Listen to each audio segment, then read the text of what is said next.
लोगों की कमीज़ें उठा के हम लोग देखते हैं कि हाँ जी किस किस को मार पड़ी है।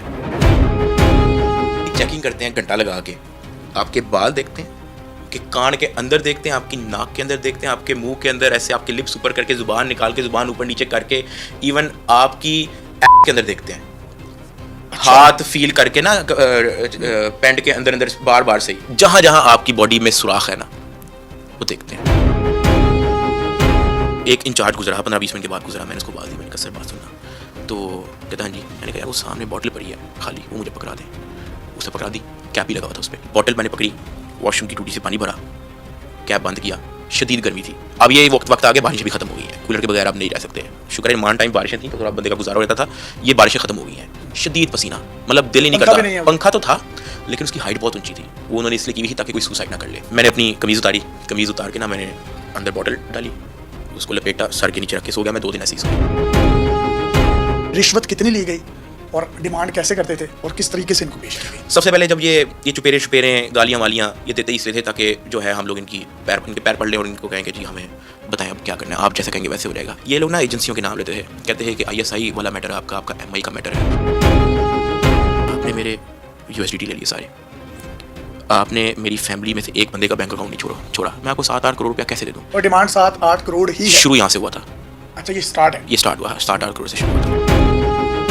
देखिए, इस दौरान मेरी आपकी वालदा से और आपकी अहलिया से बात हुई फ़ोन पे, तो मुझे उन्होंने ये बात बताई कि वो हमसे पैसों की डिमांड तो करते हैं लेकिन ना वो बड़े दबे लफ्ज़ों में करते हैं और हमें कहते हैं मोबाइल अपना छोड़ के आओ, मोबाइल बाहर रख कर आओ। ये मेरी आपकी वालदा से भी बात हुई और आपकी अहलिया से भी बात हुई। तो फिर ये किस तरीके से डील डन हुई, कितने पैसे दिए गए, कितने मंगवाए गए? अब जब इनको ये पता लगा है ना कि मैं बड़ा डीटू, मैं तो 1 टका नहीं निकाल रहा, इन्होंने ना क्या किया, इन्होंने ना मेरी फैमिली को बुला के ना उनको थ्रेट्स देना शुरू कर दिया। अम्मा आती ही रूब आती ही ज़्यादा, उनके सामने ना इस तरह की बातें उन्होंने शुरू कर देनी कि जी हम जज भी हम हैं, वकील भी हम हैं, ठीक है।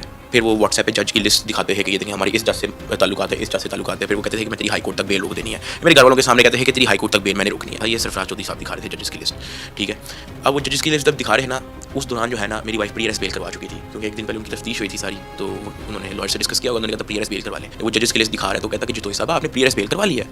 तो कहती जी। तो कहता आप करवाएं, जितनी मर्जी बेलें करवाएं, 5 रुपये का एक नया सफ़ा आता है, उस पर एक नई FIR दर्ज होगी और हमने आपको उस पर पकड़ लेना है। 1-2 दिन के बाद जो मेरी फैमिली मेरे से मिलने आती है, जो सरफराज चौधरी साहब है, उनका रवैया आप ऐसा समझें कि काश कोई रिकॉर्डिंग इस तरह की होती है, पहले उनका क्या रवैया था और अब उनका क्या रवैया है, बिल्कुल एक अलग ही शक्ल। कोई ब्लैकमेलिंग, अच्छा कोई ब्लैकमेलिंग नहीं, कोई थ्रेटनिंग नहीं, कोई इस तरह की धमकियाँ नहीं। जी अरूब जो तो साहिबा आपकी क्लीन चिट है, आप मेरी बहन है, मेरी बेटी है, आपको मैं क्लीन चिट देता हूँ, ठीक है।